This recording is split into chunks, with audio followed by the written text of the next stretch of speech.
Hello and welcome to ZB Language Lab. This is Zafar. आज हम लोग यहाँ पे डिस्कस करेंगे इंग्लिश लैंग्वेज और ज़ीरो से एडवांस लेवल तक बेसिक से बिल्कुल बेसिक से जो आपके कंसेप्ट्स हैं वो आज हम लोग यहाँ पे डिस्कस करने की कोशिश करेंगे। फर्स्ट ऑफ ऑल मैं आपको बता दूं कि अगर आप किसी भी गवर्नमेंट एग्जाम्स की तैयारी कर रहे हैं, for example you are preparing for SSC, you are preparing for banking, you are preparing for JK SSP, या आप जो जेएनके हाई कोर्ट के किसी एग्जाम की तैयारी कर रहे हैं, या कोई भी एजेंसी जो जम्मू एंड कश्मीर में है या ओवरऑल हमारे पूरे देश में कोई भी एग्जाम कंडक्ट करवाती है, उसमें जो पोर्शन होता है ना हमारा जनरल इंग्लिश का, उसको टैकल करने के लिए आपका बेसिक्स होना जरूरी है। क्लियर?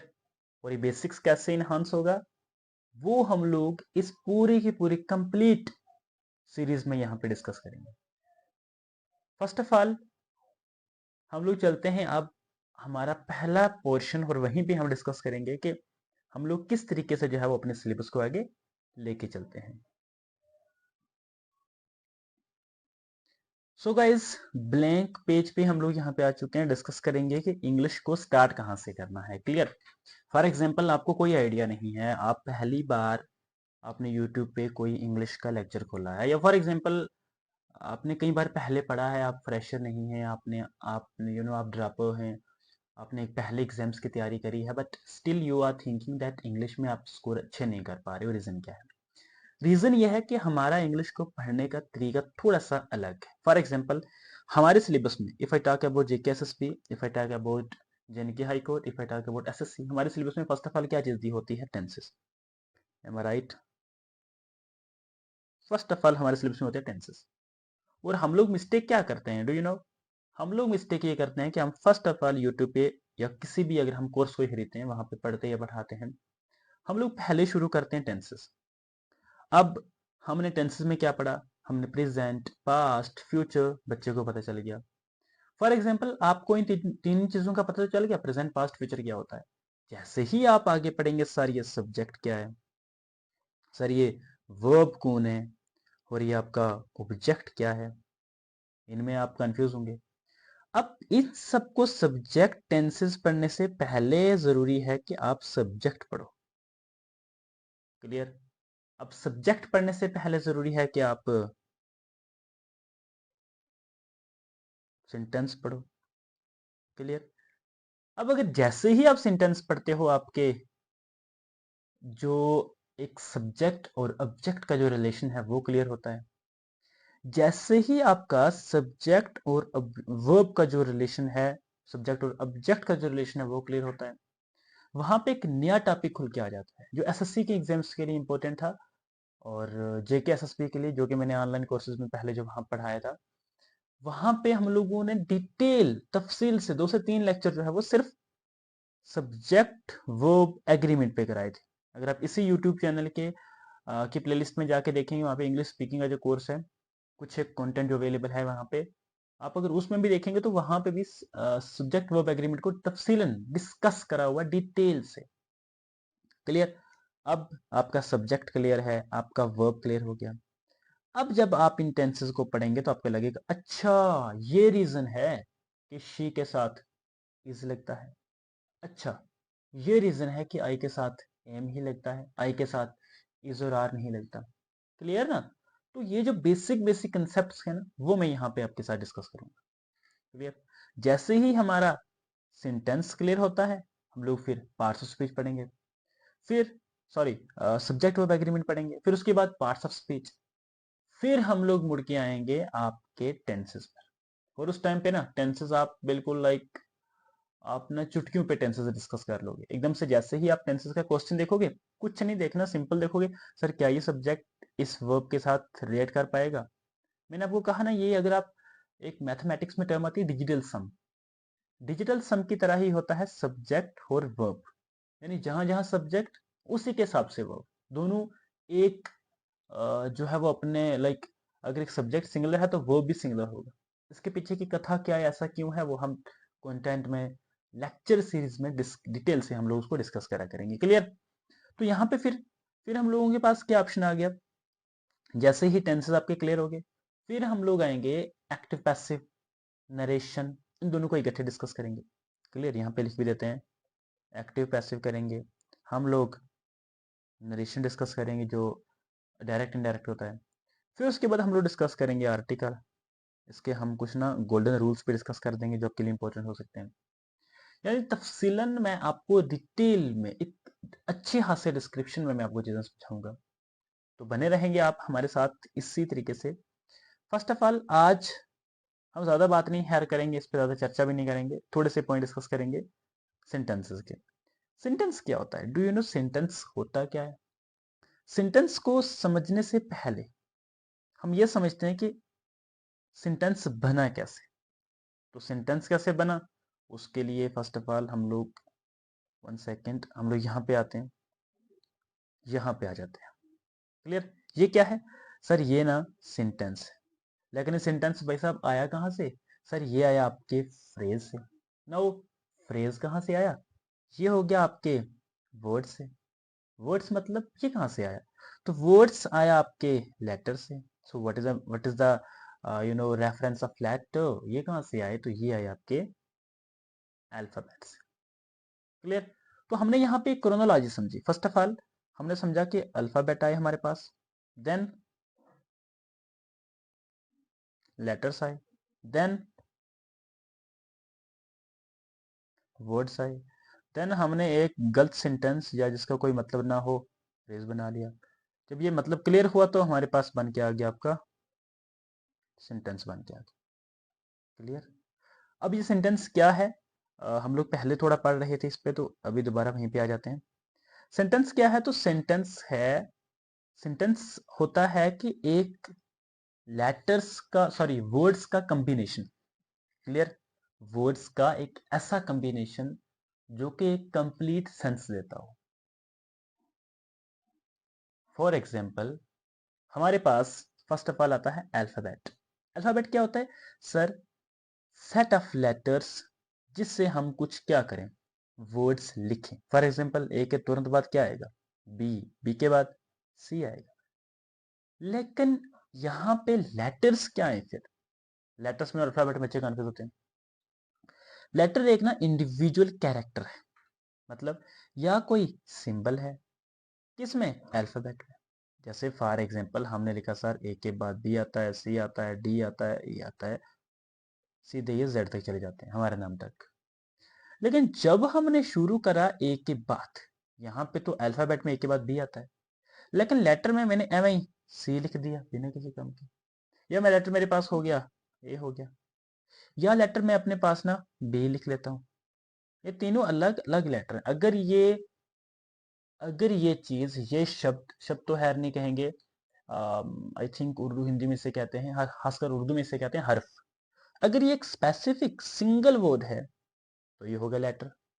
अगर उसके बाद ए आ गया तो भी लेटर, बी क्या होगा फिर? ये भी लेटर। लेकिन जब मैंने कहा इन तीनों को जोड़ के देखते हैं, ठीक है, जब जोड़ा तो ये बन गया आपका वर्ड, यानी सी ए बी, कैब बन गया। यानी जब ये कैब हो या कैट हो, कार हो, कैप हो, कुछ भी हो, ये बने किससे? लेटर से बने। मतलब अगर ये पूरे सेट में होते तो अल्फाबेट होते, क्योंकि अब ये सेट में नहीं है तो लेटर्स हैं। क्लियर, अब अगर जैसे सेट में आ गए, सॉरी सेट में अगर नहीं है तो एक ए के बाद सी, बी, पी, क्यू जो भी है, अगर इनका कुछ सेंस बन रहा है तो ये वर्ड बन गए। अब ये वर्ड क्या है सर? लेटर्स का कॉम्बिनेशन जो क्या बनाए? सेंस बनाए। जैसे सी ए टी, कैट हो गया। आप इसका स्क्रीनशॉट ले लें या Telegram channel ZB language lab join कर लें, टाइमली हम वहाँ पे कंटेंट भी भेजते रहा करेंगे। क्लियर है जी? अब आ जाते हैं हम लोग किस पे? अब आ जाते हैं हम लोग सेंटेंस की डेफिनेशन पे। क्या है सेंटेंस? सर एक सेंटेंस बोलते हैं ऐसे ग्रुप ऑफ वर्ड्स को जो क्या एक्सप्रेस करता हो, एक कंप्लीट थॉट। फॉर एग्जाम्पल मैंने कहा आई हैव अ पेन, मेरे पास में एक पेन है। मैंने कहा I don't have a pen, मेरे पास एक पेन नहीं है। जैसे मैंने कहा do you have a mobile phone, क्या आपके पास एक मोबाइल फोन है? क्या जब मैंने कहा do you have a mobile phone, क्या तुमने इस बात को समझा? आप बोलेंगे sir yes, we have understood this thing, हम इस बात को समझ चुके हैं कि आपने क्या कहा। तो अगर आप बात को समझ चुके हैं, आपका एक कंप्लीट थॉट जो मैं कहने की कोशिश कर रहा था, अगर मैंने उसको एक्सप्रेस कर लिया है तो मतलब सेंटेंस है। और अगर नहीं करा है तो फ्रेज है। आप अगर आप थोड़ा सा एडवांस, एक क्वेश्चन होता है इडम फ्रेज, नाम सुना हो अगर आपने उसका। एक होता है इडम, उसको छोड़ो हम पूरा नहीं लिखेंगे, एक होता है फ्रेज। ठीक है, जैसे हिट द नेल, इसका मतलब क्या हो गया? मतलब कुछ भी ऐसे कुछ एक जैसे आप समझ लें कप ऑफ टी। आप बोलेंगे sir this pen, sorry this grammar is a cup of tea for me, ये आपके लिए एक चाय का कप है। डू यू थिंक ग्रामर एक चाय का कप है? नहीं। जब आप इसका मतलब ही नहीं समझ पा रहे, you are not able to understand its meaning, it means it is a phrase. Clear?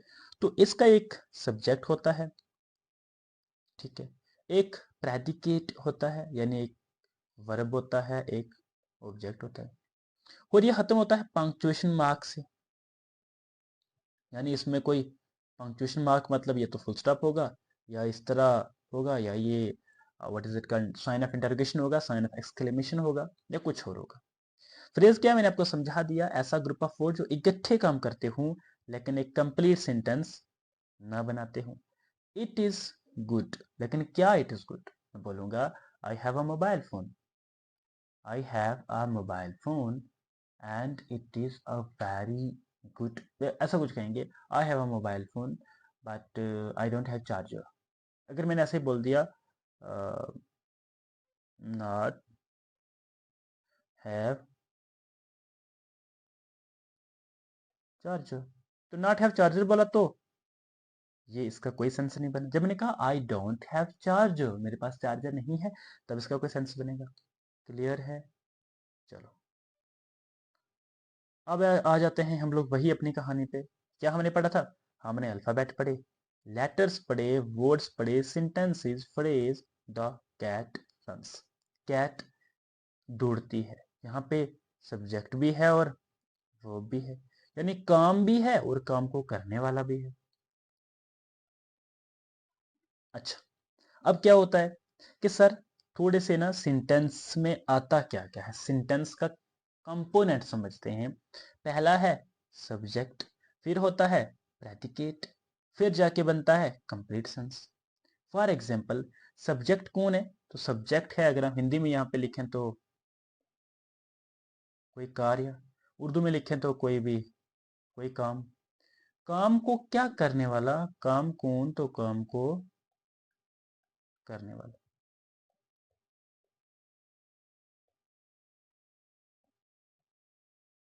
काम को करने वाला। फॉर एग्जाम्पल, मैंने कहा सर मैं ना गाना गा रहा हूँ, तो ये गाना कौन गा रहा है? Sir I am singing a song. अब इसमें जो आई एम है ना, यानी काम करने वाला, तो ये जो आई है ना, ये तो सब्जेक्ट होता है। क्लियर? फिर मैंने कहा अब सेकंड चीज क्या थी? प्रेडिकेट क्या है? प्रेडिकेट समझने से पहले आप समझो, सॉरी 1 सेकेंड, सब्जेक्ट तो हो गया ना, आप समझो वर्ब प्लस ऑब्जेक्ट। वर्ब और ऑब्जेक्ट को मिलके क्या बनता है? प्रेडिकेट बनता है। अब ये वर्ब क्या है? वर्ब होता है आपका, वर्ब होता है कोई भी काम, ठीक है, कोई भी काम। फॉर एग्जाम्पल, आप बोलेंगे सर आई एम राइटिंग, तो ये लिखना क्या है? लिखना तो आपका काम है। I am writing a story, तो राइटिंग क्या है? तो राइटिंग आपका एक काम है। जब मैंने कहा सर क्या, मैंने आगे से क्वेश्चन पूछा, आपने चीज के बारे में, ऑब्जेक्ट के बारे में बताया, तो वो हो गया आपका लेटर। कुछ समझ आई? यानी एक वर्ब होता है, एक ऑब्जेक्ट होता है, और जो काम करने वाला है सब्जेक्ट होता है। सिंपल सिंपल तो कंसेप्ट ने छोटे छोटे। अब बच्चे कंफ्यूज होंगे, सारी प्रेडिकेट क्या होता है? कुछ नहीं ना होता प्रेडिकेट। प्रेडिकेट मतलब क्या? Subject plus verb. यानी आप ऐसे समझो, अगर आपको ये भी समझ में नहीं आया, आप हमने यहाँ पे एक सेंटेंस समझते हैं, Raju is writing a letter. एक बच्चे ने मुझे फोन करा, आई होप वो लेक्चर देख रहा होगा। बच्चा कहता सर मैंने पूरी बुक पढ़ी, ये जो बुक है आपकी 360 पेजेस वाली, पूरी एसआई के लिए जो थी, पूरी बुक पढ़ी। बट सर एक मैंने सोचा कि स्टार्टिंग का जो पोर्शन इसमें सर ने क्या ये लिखा होगा, बेसिक्स ही होंगे, मैंने छोड़ दिया। एंड में ऑटोमेटिक जब मैं I I was just reading about the author, मैंने स्टार्टिंग का पेज टर्न करा तो वहां पे ये चीज लिखी हुई थी, मुझे इसकी समझ नहीं आई। तो जब मैंने इसको तफसील से पढ़ा, एंड में जाके मुझे पता चला अच्छा ये कथा है, ये कहानी है। मैंने कहा हुआ क्या? कहने लगा सर कंप्लीट सेंटेंस तो ठीक था, प्रेडिकेट भी ठीक था, सब्जेक्ट भी ठीक था, हम प्रेडिकेट समझते थे कि वर्ब और ऑब्जेक्ट है, यही प्रेडिकेट होता है। लेकिन सर इसको आसान तरीके से आपने जो समझाया एंड में, तब जाके मुझे समझ लगी। अगर काश अगर ये समझ पहले लगी होती, तो अब मैं आपको वो पहले समझा देता हूँ। देखो एक ट्रिक समझाऊंगा, एक लॉजिक मैंने पहले समझा दिया, वर्ब और ऑब्जेक्ट मिला के प्रेडिकेट बनता है। लेकिन यार अगर आपको कहीं पे किसी का नाम दिख रहा है तो नाम आपका सब्जेक्ट है, बाकी जो कुछ बच गया हाँ वो सारा आपका प्रेडिकेट है। मतलब फॉर एग्जाम्पल ही है, ही भी तो किसी के नॉन के लिए लगा ना, प्रोनोन है ये, सॉरी वन सेकेंड। शी हो तो ये भी प्रोनोन है, वहीं पे राजू हो तो ये भी कोई नॉन है। तो जो फर्स्ट में लगा होता है ये नॉन होता है, जो एंड में लगा होता है ना ये आपका, बाकी इस नॉन को छोड़कर जो कुछ होता है जैसे इज राइटिंग अ लेटर, ये सारा क्या होगा, तो ये सारे का सारा जो है वो आपके लिए एक क्या है, एक आपके लिए प्रेडिकेट। क्लियर? चलो तो यहीं तक रखते हैं, छोटा सा लेक्चर होगा, सॉरी ज़्यादा टाइम हो गया है। तो कोशिश करना जैसे ही आप लेक्चर को वॉच करें, कोशिश करना कि जो भी आपके बेसिक डाउट्स हैं कमेंट सेक्शन में रखें, और लेक्चर को ज़्यादा से ज़्यादा लोगों में शेयर करें ताकि रीच बढ़े, और आपके दोस्त लोग जो हैं वो भी समझ पाएँ चीज़ों को। एक ऐसे बेसिक्स कंसेप्ट्स पढ़ाऊँगा, डिटेल ग्रामर, बोरिंग टाइप वो चीज़ें नहीं सिखाऊँगा। ऐसा पढ़ाऊँगा ज़िंदगी भर कभी नहीं भूलेगा। कोशिश करके देखते हैं, कुछ टाइम दे के देखो। Thank you so much for watching the lecture. कोशिश करें, अगर लेक्चर पसंद आया है तो शेयर कर दें। Thank you.